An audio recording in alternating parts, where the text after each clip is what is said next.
사도행전 26장 14절부터 23절까지의 말씀 교독합니다. 14절 제가 먼저 읽습니다.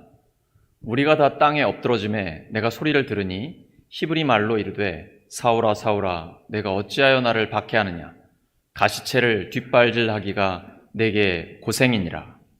내가 대답하되 주님 누구시니까? 주께서 이르시되 나는 내가 박해하는 예수라.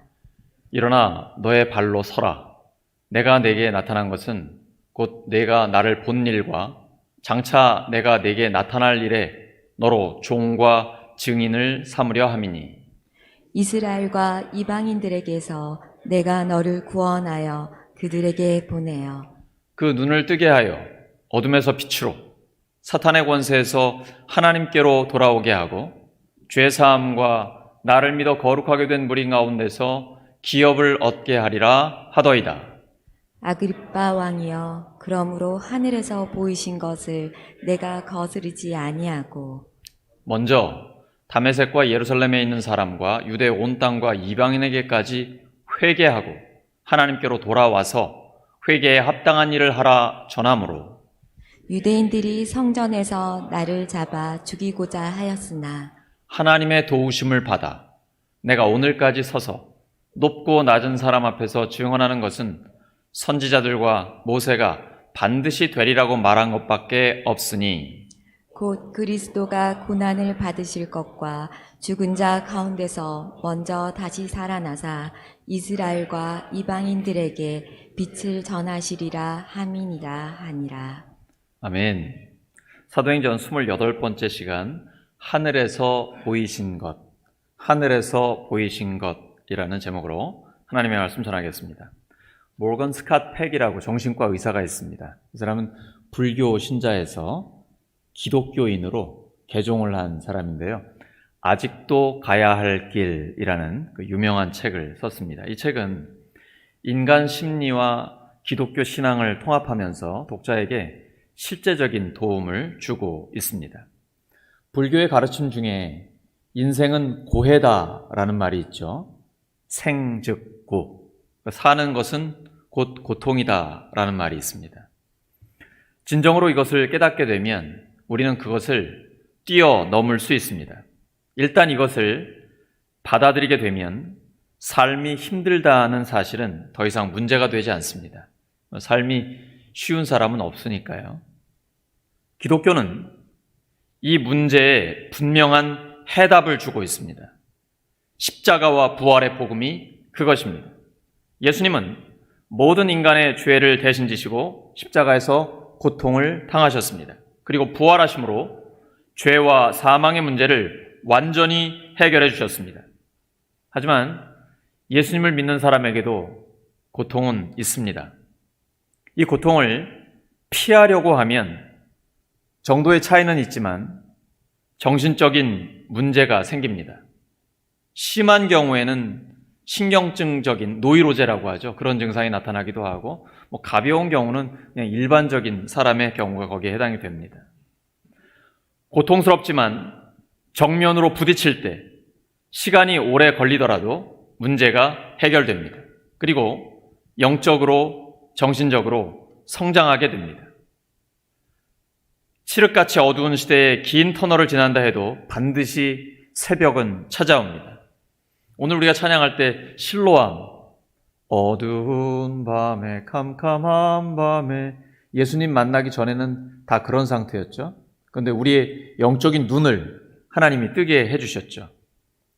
하나님께서 주관하시는 역사는 이렇게 새벽이 찾아온다는 것을, 우리의 눈을 뜨게 하신다는 것을 증명해주고 있습니다. 그래서 우리 그리스도인들은 암흑 속에 앉아 불평하면서 다른 사람에게 책임을 전가하지 않습니다. 그 대신 작은 촛불을 들어올려 자기 주변부터 밝게 합니다. 그것이 진정한 신앙인의 모습이요, 새벽을 기다리는 자의 자세입니다. 대통령 탓하고 부모 탓하고 조상 탓하면 해결 안 됩니다. 나아가 하나님 탓한다고 해결되지 않습니다. 나에게 책임을 돌리고 모든 것이 나에게 책임이 있다라고 믿고 정면으로 부딪히면 하나님께서 해결해 주십니다. 하나님께서 하늘에서 보이신 것은 예수님의 죽으심과 부활의 복음입니다. 그 복음은 사람들을 어둠에서 빛으로, 사탄의 권세에서 하나님께로 돌아오게 합니다. 복음을 듣고 예수님을 믿으면 죄사함을 받고 거룩한 하나님의 자녀가 됩니다. 그렇게 먼저 하나님의 자녀가 된 사람은 자부심으로 충만하게 됩니다. 하나님의 자녀라는 자긍심이 있습니다. 그래서 복음을 듣는 모든 사람이 자신과 같이 되기를 하나님께 기도하는 것입니다. 이것이 사도 바울과 우리 그리스도인들의 실존입니다. 지금 바울은 하나님의 약속이 이루어질 것을 소망하기에 고난을 당하고 있습니다. 그 약속은 부활입니다. 예수님이 부활의 첫 열매가 되셨고 예수님을 믿는 사람들도 예수님처럼 부활하여 영원한 생명을 누리게 됩니다. 제가 시골에 있어 보니까요, 텃밭에서 오이를 따먹었는데 다음날 가니까 또 오이가 나오는 거예요. 저는 마트에서 오이를 사 먹기만 했지 따먹은 건 처음이었는데 신기하더라고요. 물만 주는데도 오이는 굉장히 빨리 자라더라고요. 그걸 보면서 저는 예수님의 부활을 깨달았습니다. 오이가 따먹어도 또 나오고 또 나오는 것처럼 예수님이 첫 번째 오이가 되신 겁니다. 첫 번째 부활이 되신 겁니다. 그리고 예수님을 믿는 우리 모두 다 예수님처럼 부활하게 됩니다. 이 몸은 썩어서 없어집니다. 그러니까 연세 드신 분들 너무 낙심할 필요 없습니다. 어차피 젊은이들도 다 썩어서 없어집니다. 흙으로 돌아갑니다. 그러나 우리는 예수님처럼 부활의 몸을 입게 됩니다. 예수님이 공간을 초월해서 제자들에게 들어오셨던 것처럼 부활의 몸은 영원히 사는 몸입니다. 그래서 성경에는 우리가 예수님처럼 부활의 몸을 입고 영생을 누리게 된다라고 기록되어 있습니다. 우리도 예수님을 있는 모습 그대로 보면서 하나님 나라를 누리게 될 것이다 라고 약속하고 계십니다. 그래서 이런 소망을 가진 사람마다 자기 자신을 깨끗하게 지킵니다. 성결한 삶을 살려고 노력합니다. 지금부터 영원까지 하나님 나라를 누립니다. 요한일서 3장 3절입니다. 시작. 주를 향하여 이 소망을 가진 자마다 그의 깨끗하심과 같이 자기를 깨끗하게 하느니라. 하나님은 깨끗한 그릇을 귀하게 사용하십니다. 하지만 사람들은 하나님이 죽은 자를 살리시는 것을 믿지 못합니다. 저도 장례식장에서 이 죽은 사람 살려달라고 기도해 본 적은 없습니다. 근데 우리가 믿는 것은 영원한 생명이죠.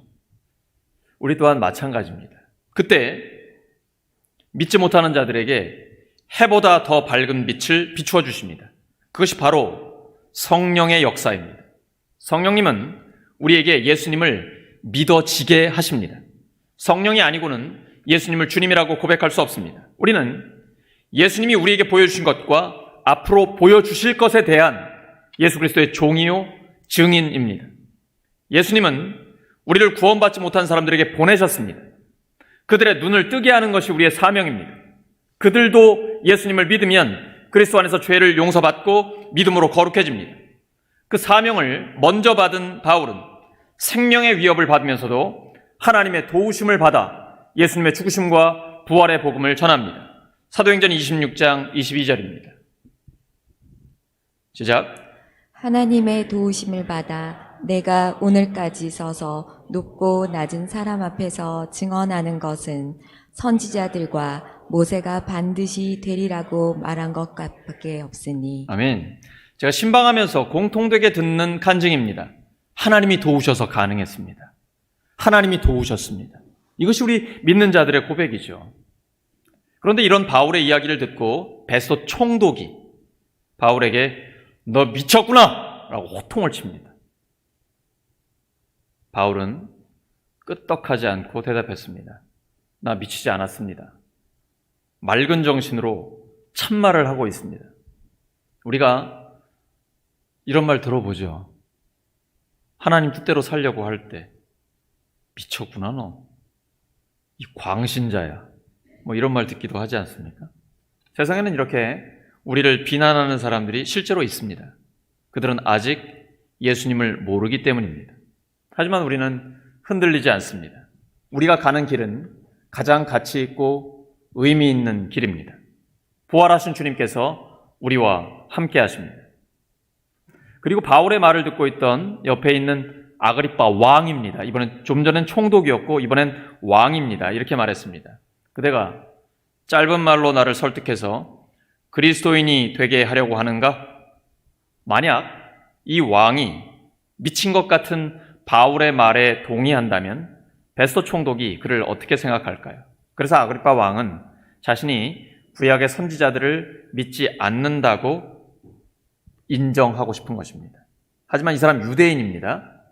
이 사람이 만약에 믿지 않는다라고 말하면 유대인들에 대한 자신의 영향력과 그들의 종교 지도자들 사이에 있는 자신의 지위, 이것 또한 위태롭게 됩니다. 그래서 아그리빠 왕은 바울의 호소, 선지자들을 믿지 않습니까? 당신 유대인 아닙니까? 라고 했을 때 무시해버린 것입니다. 아그리빠가 그 지역의 왕이 되기까지 얼마나 공부를 많이 했고 노력을 많이 했겠습니까?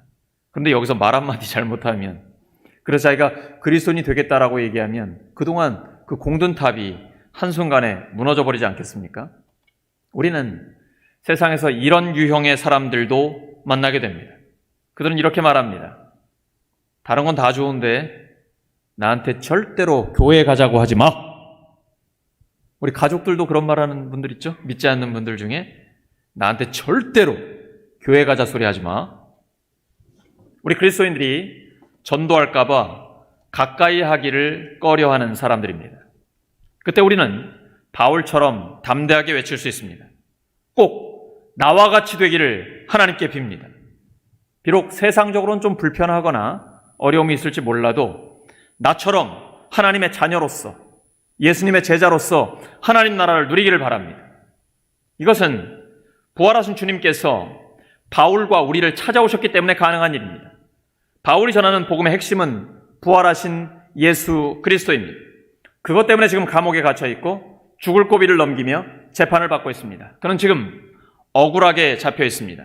잘못한 일 없이 신앙 문제로 고소를 당해 구속되어 있는 것입니다. 하지만 그는 슬퍼하거나 분해하지 않습니다. 전혀 위축되거나 흔들리지도 않습니다. 담대하게 복음을 선포하고 있습니다. 도대체 이런 힘이 어디에서 나올까요? 기독교 신앙의 힘이 어디에 있습니까? 그것은 진리와 사실에 있습니다. 역사적 사실, 지금도 일어나고 있고 결국 완성될 하나님이 일하시는 그 사실에 있습니다. 예수님은 십자가에서 아버지 저들을 용서하여 주시옵소서, 저들이 몰라서 저러는 것입니다 라고 용서의 기도를 하셨습니다. 부활하신 예수님을 믿는다는 것은 마음에 칼을 품고 살던 사람이 예수님을 품고 살게 되는 것입니다. 빌립보서 2장 5절이죠. 너희 안에 이 마음을 품으라. 곧 그리스도 예수의 마음이니. 고린도후서 4장 7절입니다. 시작. 우리가 이 보배를 질그릇에 가졌으니 이는 심히 큰 능력은 하나님께 있고 우리에게 있지 아니함을 알게 하려 함이라. 아멘. 보배로운 예수님을 질그릇 같은 나에게 담아주신 것입니다. 매일 반복되는 일상생활 속에서 예수님을 품고 사는 것이 그리스도인의 삶입니다. 그러면 로마서 12장 21절이 이루어집니다. 악에게 지지 않고 선으로 악을 이기게 됩니다. 믿음이란 다른 사람의 악한 것과 약한 것을 다 제거하는 것이 아닙니다. 믿음은 무슨 혁명, 숙청 이런 거 아닙니다. 그 악함과 약함 속에서 흔들림 없이 자기 길을 가는 것입니다. 때때로 우리 그리스도인들은 근거 없는 비방을 당할 때도 있습니다. 일일이 다 대응할 필요 없습니다. 먼저 사실에 근거한 것인지 확인해야 합니다. 만약에 사실에 근거한 것이라면 어떻게 해야 될까요? 내가 하나님께 회개하고 사람에게는 용서를 빌고 나 자신이 고쳐야 합니다. 이것은 우리를 도와주는 건강한 비판입니다. 하지만 사실이 아니라면 신경 쓸 것 없겠죠. 요즘은 익명으로 비난하는 사람들이 많이 있습니다. 유튜브에다 실시간으로 올린다라든지 메일을 보낸다든지 편지를 띄운다든지 이렇게 익명으로 교회를 비난하는 경우들이 있습니다. 비겁한 행동입니다. 정신적으로 문제가 있는 것이고 교회를 분열시키려는 마귀적 행위입니다. 마귀를 대적하라. 그리하면 너희를 피하리라. 하나님의 말씀대로 대응하면 됩니다. 교회는 복음으로 하나가 되어야 합니다. 안티 기독교의 악성 댓글은 대응할 가치가 없습니다. 자신 있으면 바울처럼 실명으로 당당하고 떳떳하게 주장해야 합니다. 바울은 비난을 받으면서도 부활하신 예수님을 마음에 품고 있습니다. 그렇다면 우리는 예수님을 마음에 품고 있습니까?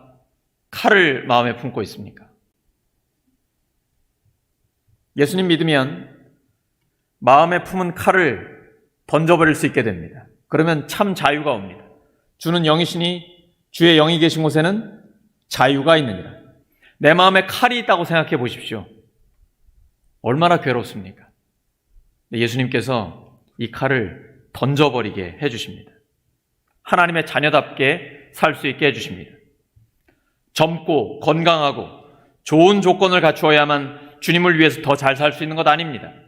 예수님을 마음에 품으면 늙고 병들고 연약해도 얼마든지 하나님의 일을 할 수 있습니다. 그것이 예수님을 품고 사는 삶입니다. 하나님이 보내신 그 자리에서 예수님을 품고 순종하며 사는 것이 가장 의미 있는 삶입니다. 세상은 말합니다. 네가 예수를 믿는다면 네가 믿는 예수를 증명해봐라. 어떻게 증명할 수 있을까요? 부자 되고 건강하고 세상적으로 성공하면 증명이 됩니까? 바울은 예수님을 믿는데 죄수의 신분으로 신문을 당하고 있습니다. 그런데 그는 이렇게 결박당한 것 외에는, 손을 들어 사슬을 보여주면서 이렇게 결박당한 것 외에는 당신들이 나와 같기를 원한다라고 담대하게 선포하고 있습니다. 꼭 세상적으로 성공해야만 하나님의 역사가 드러나는 것은 아닙니다. 하나님의 능력은 약한 데서 완전해집니다. 물론 믿음으로 하나님께 순종하여 형통하게 하시는 복이 우리 모든 성도에게 이루어지기를 간절히 바랍니다. 그러나 때로는 우리가 삶에서 실제로 고난을 당할 때도 있습니다. 그러나 하나님의 능력은 약한 데서 완전해집니다. 바울은 억울한 상황에서도 예수님을 품고 있습니다. 그리고 그는 그런 상황이 아니면 만나기 어려운 사람들 앞에 있습니다. 바로 총독 그리고 왕 앞에 있습니다. 거기에서 예수님을 전할 수 있는 기회를 얻은 것입니다. 위기는 기회입니다. 우리의 삶에는 하나님의 뜻과 인도하심이 있습니다. 하나님을 사랑하는 자, 곧 그의 뜻대로 부르심을 입은 자들에게는 모든 것이 합력하여 선을 이루느니라. 우리가 각자의 삶의 자리에서 예수님을 품고 살면 세상이 실제로 변합니다. 세상은 서로 못 잡아먹어 안다라며 칼을 들이댑니다. 특별히 정치판에 그것이 잘 드러나서 국민들에게 혐오감을 줍니다. 교회는 달라야 합니다. 우리는 그런 사람들의 싸움과 파멸을 막을 수 있습니다. 예수님은 평화를 만드는 사람이 복이 있다고 하셨습니다. 그들이 하나님의 자녀라고 인정받을 것입니다. 이틀 전에 국군의 날 행사했습니다. 그 작전명이 뭐였죠? 피스메이커였죠? 평화를 만드는 사람. 힘의 바탕을 둔 평화입니다. 교회의 힘은 무엇입니까? 교회의 힘은 어디에서 나옵니까? 복음으로 하나가 되는 것입니다. 믿음으로 하나가 되는 것입니다. 하나님은 믿음의 조상 아브라함을 부르시고 약속하셨습니다. 창세기 12장 2절입니다. 시작. 내가 너로 큰 민족을 이루고 내게 복을 주어 내 이름을 창대하게 하리니 너는 복이 될지라.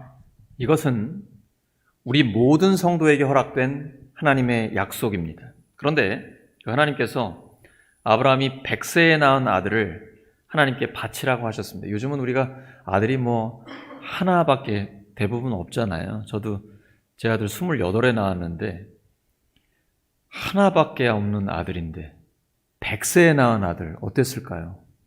하나님이 그 아들이 한 10대의 나이, 한창 건강하고 막 성장하고 아빠의 친구가 되고 막 같이 축구도 하고 이럴 나이에 갑자기 바치라고 하시는 거예요. 성경을 읽어보시면 아브라함이 말 한마디가 없어요. 말 못하는 그 아비의 심정 여러분 아시겠죠? 그런데 결국 그 아들을 바칩니다. 그때 하나님께서 그 순종하는 아브라함에게 이렇게 말씀하십니다. 창세기 22장 16절 17절입니다. 창세기 22장 16절 17절 시작.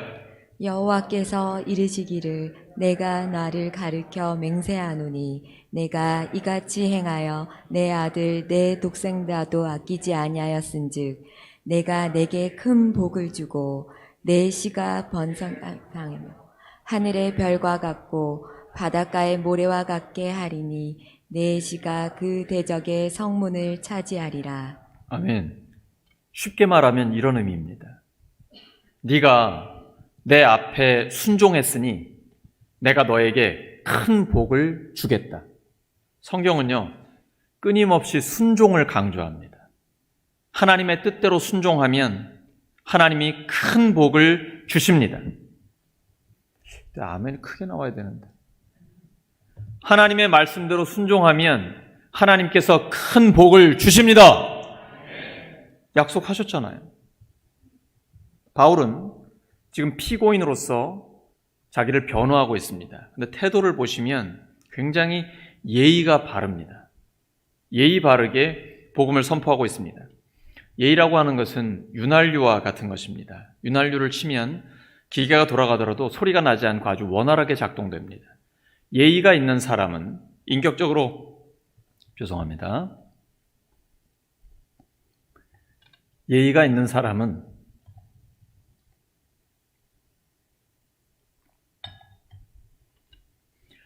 예의 있는 사람은 이럴 때 신뢰합니다라고 말합니다. 인격적으로 잘 다듬어진 사람으로 호감을 받게 되고 인정을 받습니다. 특히 젊은이들에게 제가 부탁을 드립니다. 예의라는 것이 실제 사회생활을 시작하고 앞으로 계속해서 승진하고 성공하는 데 굉장히 중요합니다. 예의가 있는 사람은 사람들에게 호감을 받고 인정을 받습니다. 하지만 예의가 없는 사람은 인격적으로 덜 성숙한 사람으로 낙인 찍히고 무리해서 도태되기 쉽습니다. 이 예의의 기본은 인사입니다. 밝고 건강하게 사람을 보면서 인사를 잘하는 것만 해도 한 7, 80점은 따고 들어갑니다. 그러므로 우리는 하나님과 나와의 관계도 중요하지만 적어도 다른 사람과의 관계에서 예의를 지켜야 합니다. 그리고 다른 사람의 인격을 존중하는 법부터 배워야 합니다. 고린도전서 13장에 사랑은 무례하지 않다고 했습니다. 특별히 우리 교회 성도들이 새 가족들이 왔을 때 반갑게 맞이하고 인사하고 환대하는 것, 이것이 사랑을 적극적으로 표현하는 것입니다. 예수님은 차별 없이 사람을 존중하셨습니다. 이것이 전도의 첫걸음입니다. 누구든지 예의 바르고 공손하게 다가와 전하는 사람의 말을 듣고자 할 것입니다. 반면에 예의 없고 오만불손한 사람의 말은 들으려고도 하지 않습니다. 이뿐 아니라 그 사람과 마주하는 것조차 피하게 될 것입니다.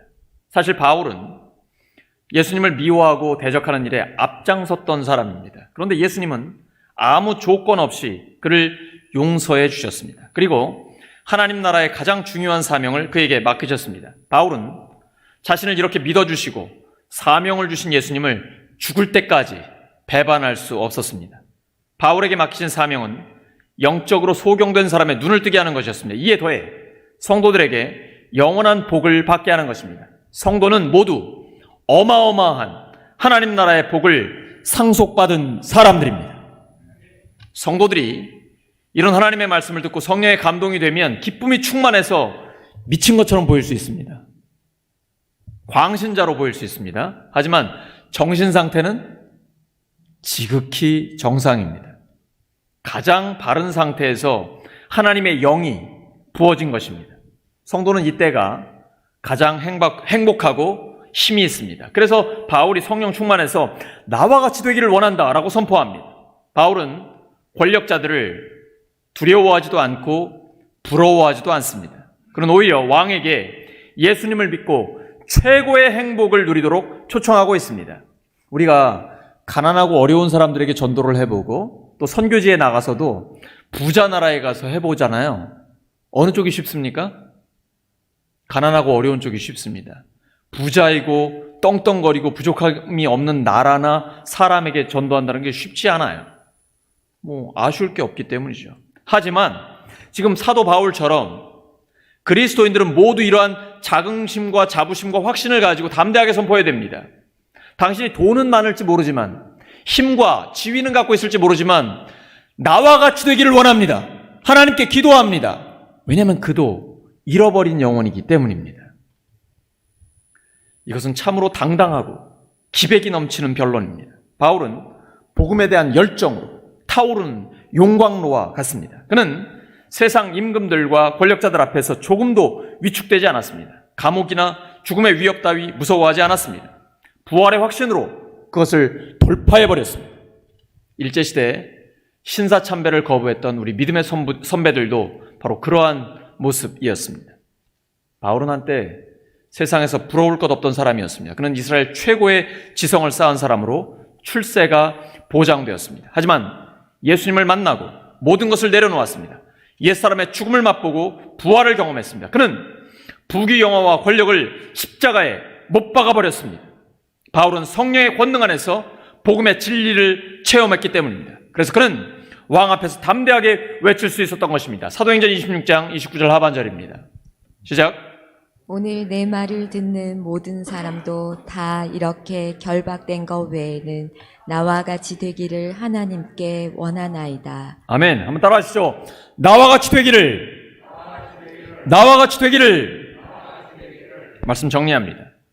하나님께서 하늘에서 보이신 것은 예수님의 죽으심과 부활의 복음입니다. 바울은 예수님을 믿는 최고의 행복을 담대하게 선포했습니다.